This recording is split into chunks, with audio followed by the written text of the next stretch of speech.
What's up, everyone? Ivan Pecel here. Welcome to my road blog for January 2011.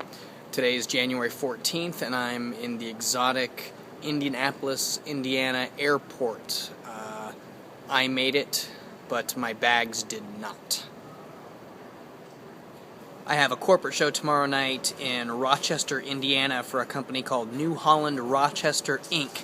They're a company that I don't know, I think they make tractors or plows or something.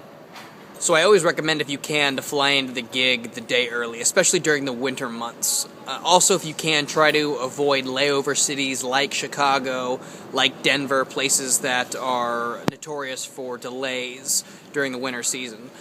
Had I not flown in the day before, like I said, my bags didn't make it, my flights were delayed. If I had the show tonight, I kind of would have been screwed. So, who's this man now? So I'm going to talk a lot this blog about the uses of a smartphone. I think as an entertainer and just traveling in general, a smartphone is one of the most invaluable tools that you can have.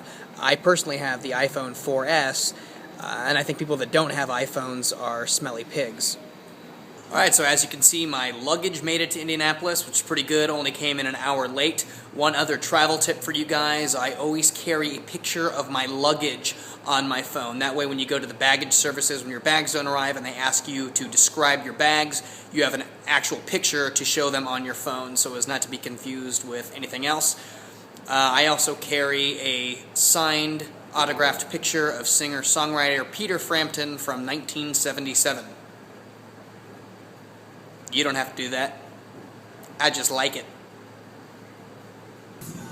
This is exotic downtown Rochester, Indiana. This was the first church that came to be here in Rochester, Indiana. That was built in 1907. And here's the old Times Theater. They're playing War Horse. If you haven't seen that, don't bother. War Horse? More like Bore Horse. Snore Horse, because I fell asleep. It's the Walgreens Pharmacy, the original Walgreens Pharmacy that was built in 1907. Now we're getting into suburban Rochester, Indiana.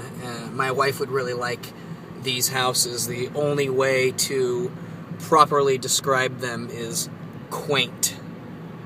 Quaint. This was the original mayor's house here, the second brick building. Right here, that was the original mayor's house, built in 1907. And then we have the Rumors nightclub. It's the one nightclub in Indiana, Rochester, Indiana. Built in 1907. Where the hell am I going? Where am I going? Excuse me, sir, do you know where the Eagles Lodge is? I'm supposed to be performing there tonight. Hello? Oh, you're just not going to talk to me? Wow, real friendly. Yeah, people are real friendly here. Nay, sir. Nay. Nay.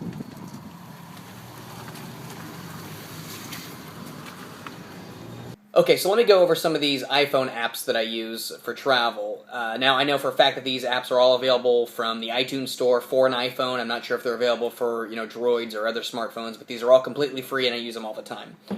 One of the main ones I use is a app called TripIt, and what this does is essentially it's a travel organizer. So if you get an itinerary for your flights, hotel confirmation, rental car details, pretty much you get them all together and you send them to plans@tripit.com, and it organizes all your travel details and puts them all into one simple folder. Really cool app. Very good.